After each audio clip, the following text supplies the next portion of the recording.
Here we are live, and I say that because on Friday I recorded this video, which was 3 days ago, and as I went to go review the footage, 8 minutes of a weekly update video just like this, I realized that my fancy new mic was not recording, and so I've got a audio-less, a muted diary entry, which is no use to anybody. So here we are, take two. And if you're watching this video for the first time, or you're watching this channel for the first time, you're probably thinking, who is this guy? My name's Alex. I'm a creative business owner. I own multiple creative businesses. One called Render Studio, 3D renders for property developers. One's called Vera Studio, which is a sales-first marketing agency for property developers. And also, I'm the co-founder of a property marketplace here in New Zealand, selling off-the-plan developments to Kiwis called townhouses.nz. So if you're wanting to watch or learn or glean from a founder like myself who is failing and winning in business and experiencing everything in between, then these videos are for you. These videos are also for me in the future so that I can look back on what I was learning from, what I was failing in, what I was wrestling with, what I was experiencing and observing in myself and my business, and also what leads to the successes that I know are in my future. So this is like a video diary for me, but also I hope that this can be a journey you can follow. One thing that is very clear to me, being a young founder, a young business owner, a leader, is that business, although I have team, although I have business partners, entrepreneurship can be super lonely. And so I hope that me sharing my thoughts can accompany you in your journey, whether you're just starting out, you're a freelancer, or you're running a successful studio with lots of team. Whether you're profitable or not, I hope that these can be something you can relate to. So let's get into it. It's been a big couple of weeks. I really do wish that Friday's episode had been more successful, because the last fortnight I've been in a bit of a reflective state, and I'm still a little bit in it, but I feel like I've found some clarity in myself. And so this video is going to sound more optimistic than I think the last couple of weeks have been for me. Now, business is bigger than it's ever been, and for Render Studio. Render Studio is climbing in its, I guess, just like public awareness, its market share. To be honest, we're still in the early days of our Render Studio, but we are working with more and more reputable brands, household names, property developers around the country, and also in Melbourne. And I can feel that momentum is picking up. We're doing more jobs, we're doing more clients, we've got more team. So really exciting. But as well as it's kind of the biggest season for us in business, for me as a business owner, I've almost got the more space than I've ever had before. And I'm a bit prolific in using spare space to start new companies, but that's another conversation for another day. Over the last fortnight, I've just been reflecting on the journey that has led us to this date, on the learnings, on sort of just being able to step back and sit in reflection over some of the hard times that we've gone through, like just the difficulties of growing a business. Any type of business is tough. But also reflecting on some of the ease that we've experienced. A line that I carry for myself is that it hasn't been easy, but there's definitely been an ease. And I can accredit that to a lot of different things, but some of those things in particular are building with great people. There's a saying that you should hire for heart over hand. And what that essentially means is that when you're hiring somebody or building a team, look for someone that gets you, that's aligned with your values, your culture, has a great heart, is open to learn, has humility, but also, is bold. All of these things, anything that aligns to your value and that you can kind of train for hand later, which is like skill sets, abilities, and things like that.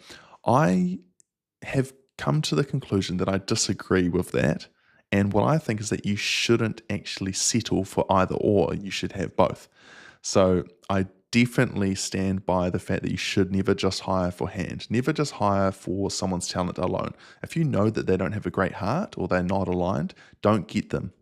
Don't get them just because they produce the goods, because while they're producing the goods, you're going to have a nightmare.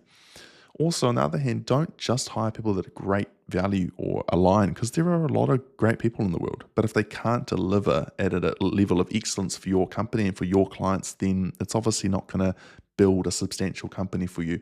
You might have an enjoyable company, but to be honest, ultimately, with a long enough time horizon, that enjoyment will go down if you're not profitable, if you're not growing, you're not working with people who help you achieve the goals that you've got for your company. So I've come to believe that you can actually hire for heart and hand at the same time, and that it's more than that you can, it's that you should. Find people that align and can execute at the highest level.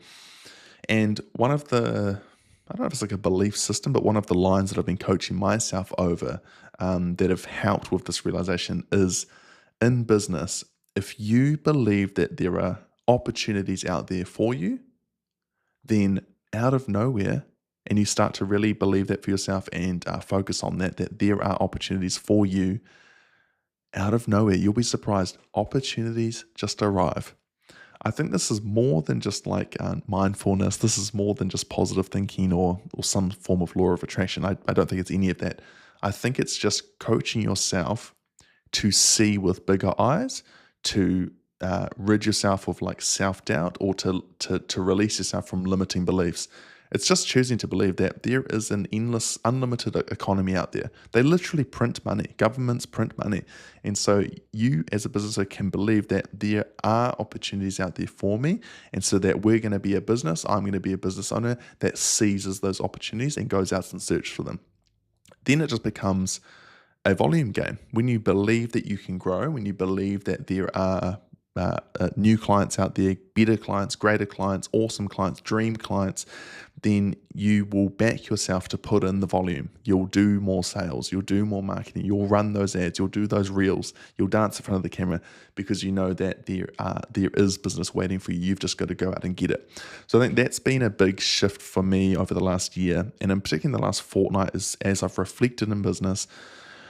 I've reflected over past seasons, our current season, and the dreams that we have for the future. And I've realized one of the keys to get there, to experience that growth, is going to be to choose to believe that there was always more opportunity there for us.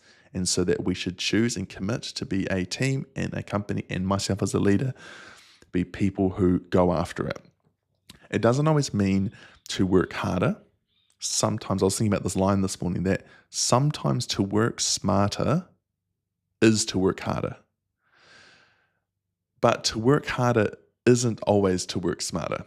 And I think what this line was, I was at the gym and this line hit me. I was like, yeah, so often as entrepreneurs, when we encounter difficulty or problems, or we want to just succeed more, we correlate the inputs to be, we need to just do it bigger, harder, greater, faster, all these great things. And that can sometimes be the smart option. But I think that if that's always your default, then especially as a leader or as a business owner, you will exhaust your available time by working really hard, that you won't give yourself space to think smart. And like I said, sometimes when you think smart, it's going to be, I think the smart decision here is to work harder for a season.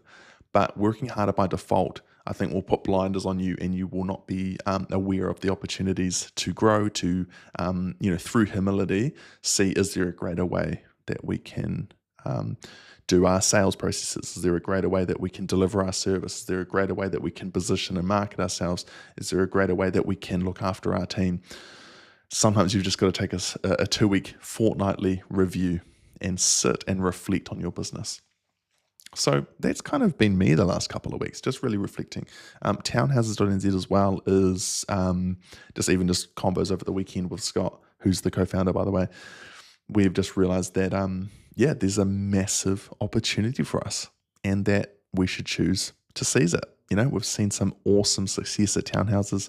Organic monthly impressions continue to grow, and kind of blows us away, really, because we put a lot of effort into building this platform, and we've been live for just over a year, working with clients, generating leads, generating sales, all these great things. And kind of just had one of those moments where it's like, yeah, this is an awesome opportunity, and more than that, it's a great opportunity. And what's our strategy just for the remainder of the year and coming into 2025? And so that line is kind of the theme for this video. If you choose to believe there is opportunity for you, you will stumble upon it. So I want to encourage you, if you're a freelancer looking for your first gigs, or you're a creative agency owner with 15 team members plus, and you're feeling over leveraged and unprofitable, opportunity is there for you. if you choose to see it. So that's me. It's a brand new week. Got some big goals. Anything else I can include? I have just entered my own no junk club up until Christmas. I guess I'll just finish that there. I have created a fictitious club called the No Junk Club, and I have just entered it myself. It's a party of one where I am going to absolutely cut out junk food, junk content, and even just junk opinions and junk news until Christmas, until Santa brings me a better business and a better body. So I'm embarking on that. I might share some updates. If you follow me on Instagram, you'll see a lot more of that. But in these videos, I'll update you on that as well. Weight loss journey, a fat loss journey in the business, and trying to build a lean, mean body and biz. It's going to be a great journey. So as always, that's me. If you've got any questions, observations, maybe you resonate with what I talked about today, please let me know down below and follow along for this journey. If you want more updates like this, I'll see you on Friday.